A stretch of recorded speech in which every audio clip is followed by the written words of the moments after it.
LAC पर बिगड़ रहे हैं हालात, भारत ने जारी किया रेड अलर्ट।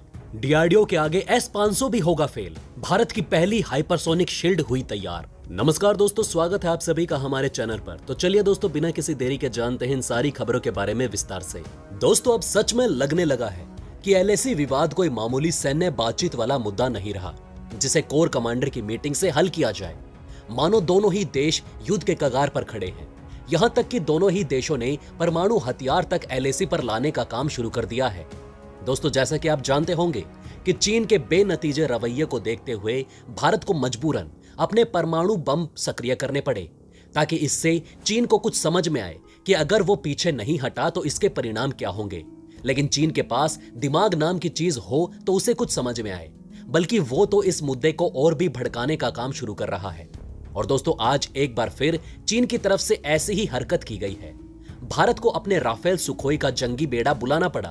दरअसल दोस्तों, द प्रिंट की ओर से जारी इस न्यूज को देखिए, जिसमें उन्होंने लिखा कि चीनी मीडिया यह दावा कर रही है कि चाइनीज एयरफोर्स ने अपना परमाणु बम वर्षक विमान H-6 भारतीय सीमा के करीब उड़ाते हुए हिमालय से तिब्बत की ओर भेजा गया। उनके मुताबिक चीनी वायुसेना का यह बॉम्बर भारतीय सेना के लिए एक चेतावनी है कि वो चीनी सीमा में हस्तक्षेप करना छोड़ दे।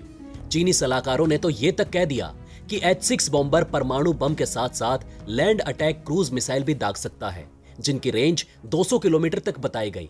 ये बॉम्बर एक समय में 6000 किलोमीटर तक का सफर तय कर लेता है और इनकी रेंज में भारत की राजधानी दिल्ली भी आती है। हालांकि दोस्तों, चीनी मीडिया ये नहीं बताती कि जिन बॉम्बर को उड़ाकर चीन हमें धमकाने की कोशिश कर रहा है, उन्हें आज के जमाने में रूस भी इस्तेमाल नहीं करता।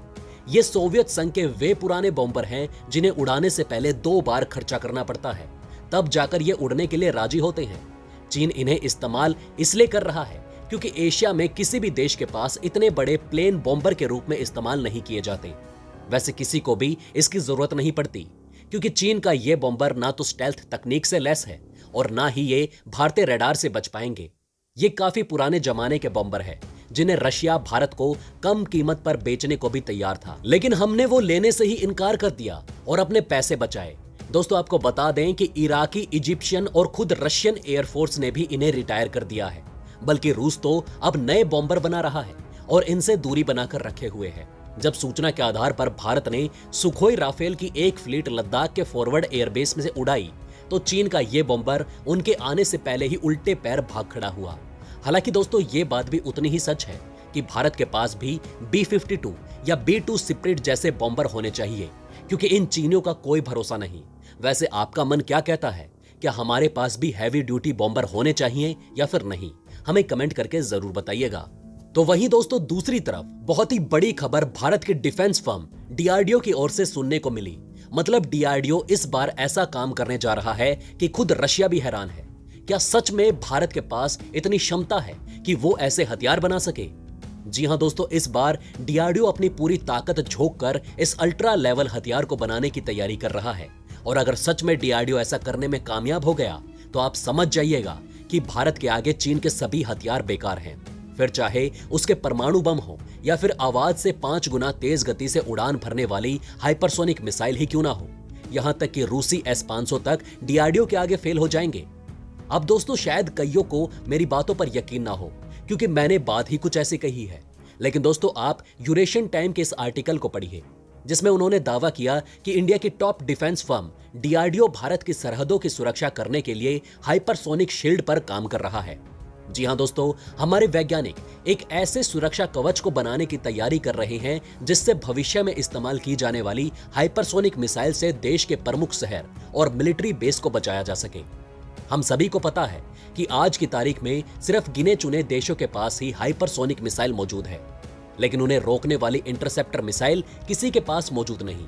यहां तक कि किसी के पास हाइपरसोनिक रडार भी नहीं है, जो समय की मांग है और दोस्तों, जो कि भविष्य में इस्तेमाल होने वाले मिसाइल को डिटेक्ट करने के लिए काफी महत्वपूर्ण है। इसलिए डीआरडीओ एक ऐसे इंटरसेप्टर मिसाइल और रडार पर काम कर रहा है जो हाइपरसोनिक वेपन को और उसके ग्लाइड फेज, यानी कि जब ये मिसाइल धरती के वातावरण में दाखिल होकर अपने टारगेट की ओर बढ़ रही होगी, तभी इन्हें ट्रैक कर इनके कोऑर्डिनेट सही तरीके से रैपिड रिस्पॉन्स इंटरसेप्टर मिसाइल को भेज देगा, ताकि वो इन्हें नष्ट कर सके।